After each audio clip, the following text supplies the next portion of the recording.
What's up guys, we're back with another video. Today we did back. Yep, back training today. Okay, so let's go over what we did today. Well, today for me I started off with deadlifts, strength, power. I did 8 sets for around 6 reps. I didn't go above 8 reps actually. And I started with pyramiding the weight, went about to 4 reps for my last set. And then I joined Paul for our back hypertrophy training. So what we did today were 3 different exercises, 5 sets each. Each of them were a superset exercise. Total of 15 supersets. You want to share what we did today for the hypertrophy? First we did pull-ups. We did pull-ups to failure, and then we moved on to superset that with our pull-downs, our lat pull-downs. So that kind of like the same pulling movement, but we sort of like pre-exhaust with our pull-ups. So pull-ups to failure and then pull-down. It's sort of like a drop set. Like it's kind of like a drop set, to a lighter set. Yeah.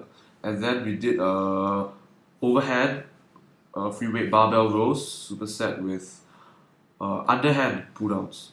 So we did 5 sets of each, and our last exercise was V handle pull-downs. Yeah, pull-downs. The V handle pull-downs, and with superset with seated cable rows. And we did 5 sets, 3 exercises, so those were 15 supersets. And then at the same time we did biceps with a bit of rear delts and then calves.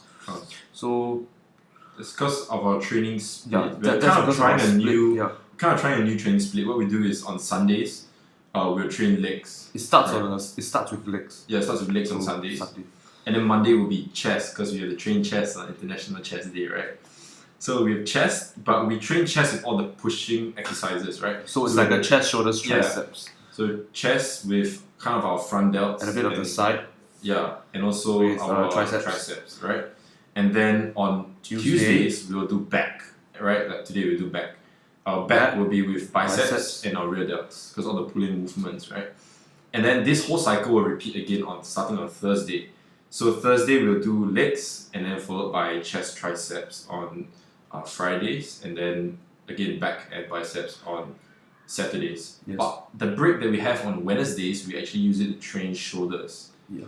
Right, so we focus more on the shoulders then, and also our bit of arms. Right, but for me, I don't know about you. Do we train calves and forearms together? Yeah, because I think we alternate between calves and forearms. Because I think we have a weak point there. Our forearms and our calves are a little bit underdeveloped. So we're trying to bring that up more. So we train calves and forearms on alternate days, on every other day, right? Yeah. So today we did calves. Yeah, today we did calves, and hurt, man, hurt a lot. Yeah. It's burning. We did calf raises. On the calf raise machine. We did lightweight with high intensity first, and then we switched up to do 2 sets of 2 heavy sets. Yeah, that was done for calves. And we did 1 exercise of rear delts. And that was our training today. Yeah. We were thinking about it, and we just were talking about it just now over lunch, and we were thinking about the mistakes we made starting off in training and everything, and we have made a lot of mistakes. Yeah, so let me share with you guys some of the mistakes I made. Well, I made tons of mistakes, you can tell. The biggest mistake I made was shit form and a shit training program. What I mean by this was all I did was partial reps, not even half reps. I think a quarter to a half rep, and with sort of exercises with 10 sets. Like one example would be me going to the T-bar, and then all I did was taking a heavy weight, doing 6 to 8 reps, and then dropping the weight, doing 12 reps, and dropping the weight again, doing another drop set, doing 20 reps, and I did that for 8 to 10 sets, and I thought, wow, it's so difficult, I'm sweating, and I'm feeling that movement and that pain in my muscle is going to help me grow. Well, did I grow? No. Yeah, I personally have seen him, even before we started training together, I've seen him around the gym, and he's one of those half rappers, you know. Yeah. And I didn't know exactly how to go up to him and tell him that, you know, you gotta keep up with your range of motion, you gotta keep up with your form, and I think that's very crucial. Yeah, people have actually been telling me to focus more on my range of motion and my form, and I used to always ignore advice and think that what I was doing was difficult and it's going to work. well, I learned I learned the hard way. So I always see him in the gym, sweating it out and wrapping it out and everything and really in pain and stuff like that. And I think well, it's one thing to work hard, yeah. but it's also another thing to work hard and smart at the same time. So training hard is important, but training smart as well is also very, very important. If not, you just waste a lot of your time, a lot of So your I've been getting a lot of advice from my mentors at the gym, Paul as well. So now I'm focusing more on my range of motion form, and I'm surprisingly gaining a lot of strength the past few weeks. Yeah, I think a lot of people who are starting out, personally also I experienced it. We don't exactly know how to do the exercise, so it's kind of just like going through the motions. Yeah. But if you actually sit down and observe those people who know what they're doing in the gym, you will see what they're doing is maintaining a proper form with a full range of motion, really extending and stretching out the muscle and then contracting it fully. And I think that's very important. However, sometimes when you're doing exercise and you're really close to exhaustion, maybe the last few reps, if you just want to wrap it out and really get the blood in at constant tension, you can do half reps. But it shouldn't be the majority. The most part should be the way you train 95% should be full range. So exactly. that's a big mistake that I made. Yeah. So what were some of your training mistakes? In terms of training, it was sometimes I would rest too long. When you're trying to, if you're a powerlifter, yes, I mean you need to rest well before your next set. Get a pound of strength. Rest about 1 minute, 2 minutes. If you're lifting really heavy, sometimes even 3 minutes to 5 minutes, a really long rest. But if you're a bodybuilder and you want to tear the muscle fibers down, you want to allow for that room to grow and that high intensity, you really want to sweat and you really want to get the blood moving and things like that, you have to keep the rest short. Right? So the way I train, if I'm training alone, I'll take about either Nothing more than 1 minute? 20 to 30 seconds of rest, that's it. If I'm training with someone, if I'm training with Kilian, after his set, it'll be my set. After my set, it'll be his set. After his set, it'll be my set. So it's sort of a no rest. Yeah, we try to keep our rest to the minimum, Where we are doing more hypertrophy-based training. Exactly. So you and really sometimes while we have our strength-based training, we we prolong our rest time. You probably rest longer because you want to lift heavy, right? Yeah, like some days we want to do heavy squats, heavy deadlifts. We do rest longer at the same time. Yeah, but if you really want to tear the muscle fibers down, get the good pump and the good sustaining pump, then I would advise to keep, from my experience, to keep your rest times short. And I didn't know that at the start when I started training off, and I was just like, oh, I'm really tired, You didn't grow that way, did you? I'm just gonna sit and use my phone for 2 minutes at the gym. That's another thing. Training thumbs. That's another thing. Training thumbs. I don't get people going to the gym to use their phone. Yeah, we're not hating on anyone. Yeah, I mean, I'm not hating exactly. I'm not hating on anything, but I just don't get it. Yeah. Like, I mean, you can use your phone anywhere else, but I've seen guys go to the gym and just sit on the equipment for like 20 minutes just using their phone. And you want to use the equipment. Yeah, and what do? I don't know. And just the other day, we were at the gym, and then I saw this guy. He took a newspaper. Oh yeah. And he was just reading a newspaper on the bench. Yeah. We wanted to use the bench. Yeah, and So we just move on. I just don't get it. Yeah. So that's another thing. Don't be that guy. Don't train thumbs or eyes at the gym. Yeah, those would be mistakes to make training. Training, yeah. Yeah. But yeah, some. And you want to share some mistakes? Yeah, mistakes. You want to share some of your dieting mistakes? Dieting mistakes. Another key thing starting out was dieting mistakes. I think a lot of people will understand what I mean when I say dirty bulking, because that was what I knew. I didn't know it in the term of dirty bulking, but that was what I was doing when I started out, because I was small and I kind of just read stuff on the forums and read stuff online and just listened to what everybody said. Oh, you need to eat 3,000, 4,000 calories a day. And it's like, oh, okay, I'm just going to do that for my body weight. I need to eat 3,000, 4,000 calories. It doesn't matter where it came from. So what did you do? Right? I was eating everything and anything. That was my diet. The seafood diet? Seafood, yeah. Not seafood, like seafood, but I see it. If I see it, I eat it. Yeah. I just ate everything I saw, right? And I kind of put on a lot of fat. And that wasn't exactly. You didn't bother anything about the macronutrients or anything? No, you cared I never about knew about macros. Overall calories. Yes, just overall calories. Just hit my calorie surplus every single day. Just try to get big. And I didn't realize that that misses the point of bulking. Because you have to ask yourself. Bulk up, not fatten up. Yeah, exactly. Like bulk what Chris up, Jones right? always says. Yeah. If the idea of a bulk, the goal of a bulk is to put on as much muscle as possible with as little fat. And then cutting is the opposite. You're trying to lose as much fat as possible while keeping as much muscle as possible, right, without losing the muscle. So I missed the point on bulking. I just wanted on raw size. So I just, another thing was mass gainers, and I just took a lot of that supplements, right? Mass gainers, protein powders. I was taking 2 to 3 shakes a day, and just depending on that, I counted it as a meal, like a meal replacement. I just took scoops and scoops of mass gainers, and I mean, you can't depend on powder to grow. It doesn't make sense, and that was one of the mistakes I made. I just depended too much on these supplements, and I'm not saying that you should eliminate supplements, but you have to understand and remember that these are supplements, and they should be supplementing your diet. Yeah, it should be, and not something it's called that, a supplement for a reason. Yeah, exactly. It shouldn't be something that you're completely solely dependent on. And so that's why for me, I just don't have a need to take these protein powders. We get all our protein from food. Yeah, so I don't take any more breast, protein egg powders. I whites. just don't see the need to it. I just feel like it's a lot of marketing, just telling you can get these results in this amount of time and all that kind of stuff. But once in a while, we do have some protein powders like for I mean, for the cravings and stuff, but tastes like Milo. yeah, just don't depend on that. For me, the only supplements I'm actually currently on would be my stack. My stack would be glutamine, BCAAs, and creatine. And that's about it. Yeah, just unflavored stuff. Just the basics. But for me, I don't take anything yet. And what about my diet mistakes? my diet mistakes. Well, I think the diet mistake I had was eating too clean for too long. I thought doing pre-contest dieting like year round would be ideal. So that's what I did. All I did was eat meat like chicken breast with vegetables and super low carb, like almost keto style, but without the fats. All I had was just protein and veggies. Well, I got skinny and I got shredded. I got really shredded, but I was really skinny, and my energy levels were low as hell. My performance in the gym definitely suffered, and that sort of led to a lot of demotivation and the lack of the passion and will to train. Do you reach a plateau at any point in time? Plateau? Yeah, plateau in terms of like.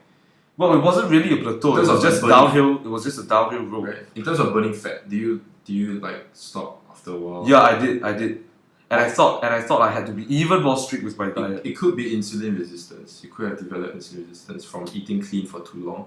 I mean, occasionally you do need some cheat meals, or you got eat more caloric dense foods. Like your almonds, your peanuts, your eggs, things like that. And sometimes, occasionally you do need to squeeze in 1 or 2 cheat So that's meals. one mistake I made, eating sort of pre-contest style all the time. So what do we do now? How do we diet right now? How do we diet? You want to start? Okay, for me, my main source of protein would be chicken breast. Same. Right? Not because I like to eat it. I like to eat chicken breast. You're weird. I don't like chicken breast. It's dry and it's whatever. But I eat chicken breast mainly because it's Cheap. It's That's cheap. one thing. Yeah, that's one thing. Yeah, it's cheap. I mean, the amount of protein I consume, it would not be very economical for me You to just eat buy beef or beef, something. which I really love beef. I really love beef, but I can't really afford to eat that all the time. So I think most of my protein sources in terms of meat will come from chicken. Generally, my protein comes from chicken breast. Lean chicken breast, I'll cut out and remove the fats and things like that. So it's 0 carbs, am I right? 0 carbs? Close. Almost zero. Almost 0 carbs. Yeah. Yeah, low, kind of low in fat. It's very high protein. And my next for me will be eggs. Eggs. So protein will be a lot of eggs. When I am bulking, I tend to eat less yolks, right? Because yes, I do need the calories in that yolk. But it's just that the fat content is a bit too don't high. really complement your Exactly. When you're trying calories. to bulk, you're trying to keep your carbs high. For me, keep my carbs high and my fat. That's as what low I as do. That's possible, what I'm doing now. right? And then when I cut, it's a different thing. I will eat all the yolks because I don't know. It's personally for me, it works for me because I need that. I go into a rather like a keto diet. I don't know if Keelang supports the keto diet, but I tried it myself and it helps me to cut. As long as you don't do it year round, it's okay. I don't know. It's just it's different like schools a of thought. It's like a Different schools of temporary thought, thing. right. Like, you can't be doing that for your whole life. It's Yeah, just definitely not. just It's a just like a one-time cutting thing, yeah. phase kind of thing. And I go on a high fat, so I eat avocados, I eat a lot of nuts, a lot of egg yolks and stuff. And like that really for works for cutting. Paul. That works for me. From what I saw, he really leaned down. Yeah, I leaned out at the start of the year quite A well lot. actually. Yeah. And then So now we're back in our normal lean mass phase. yeah. So for the rest of my protein, occasionally I will have some beef, which I really love beef, and then also some salmon sometimes. Especially Yeah, when I'm I love cutting. salmon. Salmon I love has salmon. good fats and good oils that help me when I'm cutting also. In terms of carbs, right now since I'm bulking, my carbs are pretty high. Right? I'm eating about, I would say, 500 grams. 500 grams That's of a carbs. lot. I'm eating a lot of carbs right now, right? And I try to time my carbs before my workout and after, like surrounded around my workout, because before, I find for me, if I eat carbs before my workout, I get a really, really good pump in the gym. And then I load my carbs back after my glycogen stores are depleted after my workout. And I load it back immediately after I eat, right? Yeah, like what did we eat post workout today? I ate a We tuna, ate together. At I had a tuna restaurant. sandwich and a steak, and I really loved it. I had a pancit dory. It was really good, yeah. Yeah. And I ate some potatoes also. In terms of my carbohydrates, right? Majority of my carbs will come from brown rice. Sweet potato. Sweet potato, yes, but most of the time I eat brown rice. I think it's also, if I'm not wrong, more economical to eat brown rice over Cheaper sweet as well. potatoes, yes. And brown rice, for me, it works really well in bulking, and I really put on a lot of size eating brown rice. Especially the first time I started to clean up my diet just after my dirty bulk phase at the start. You started eating I started eating a lot of brown rice, and I put on a lot of quality mass. I found, and I felt my workout and my energy in the gym was so much better, and I just really enjoyed. Not that I really enjoyed eating the brown rice, but it really helped me to improve my diet a lot, improve my physique a lot, putting on a lot of mass. So what I'm doing now, I'm following Paul's advice. So I'm eating lots of brown rice as well, and my main protein sources are also like Paul, chicken breast and egg whites. Well, I usually prefer to bake eggs compared to chicken because it's easy. All I need to do is just boil the eggs and then peel it and then eat it. Yeah, so it's like a Boiled eggs. lazy guys Yeah. thing. In terms of carbs, I also do eat sweet potatoes, and there's a lot of good vitamins in there also. And sweet potatoes is good. And also I take a lot of oats because oats for me is easy. I just throw it in my just put shaker, water. put some milk, and it's great for bulking and everything. And I love it. I love oats and peanut and stuff like that. So that's basically my staple diet in a Yeah, sense. that's our staple diet. Yeah. Oh, we're gonna tell them about peanuts. Oh yeah, peanuts. Peanuts. This is the bomb. Right. I didn't know about Right. this until you told me about it. So I did some research and I heard that peanuts had nitric oxide. Nitric oxide. That's the shit in the pre-workout. It's a Right? It's a vessel dilator. Yeah. It dilates your vessels. So I told Paul about it, and then what happened was this. There was once I had some peanut butter and jelly sandwich before I went for training. Peanut butter and jelly time. Skippy, the great one. And then I realized whenever I had that for breakfast and went for my workouts, I felt stronger and I had a pump whereby the lumen of my veins were just so thick. There were times where I had pumps and the sort of vascularity was normal, the veins were sort of thin. And there were times where the lumen was really that big, and I asked myself, what did I eat pre-workout? Peanut butter with the bread. Well, I don't take bread anymore. I sort of quit bread because of all the stuff I read about it, so I'm sort of afraid. So I'm not taking bread for now. I just take brown rice, sweet potato, sometimes white rice. So back to the topic. So whenever I took peanut butter, I had this great pump with my veins popping out.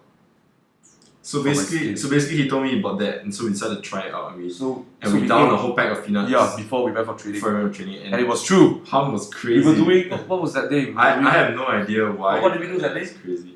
We did chest, I think. Oh yeah, we Morning, started off yeah. with a strength. Woke up early in the strength morning. We went when the gym opened at like 6:30. 6:30 to 7. Yeah, Yeah. 7, yeah. We waited outside. We had the peanuts. Yeah, we had peanuts. Then we And had Paul went in to eat his peanuts. And he spilled everything on the floor, and he didn't clean up. I'm sorry. He didn't clean up. I did. In the end. Yeah, but that's another thing. You have to keep observant and monitor what you eat and how it affects your training, how it affects your physique, how your training affects your physique. And over time, I think we can develop. I mean, we've only been lifting for slightly over a year now, and so a lot of things we still don't know, but we are still figuring out things along the way. And just to clarify things, we don't eat peanuts all the time pre-workout. It was just that one time. It was just that, just one time. Don't worry, we're some peanut eaters already. Yeah. So maybe you guys can try it out. Eat peanuts pre-workout. Yeah, let us know how it is, and if you guys have any more tips and help us to improve our training, our diets, or whatever. Yeah, feel free to ask us about like our training, how we do things. Yeah, we'll be more than happy to answer all your questions, man. So see you guys next time.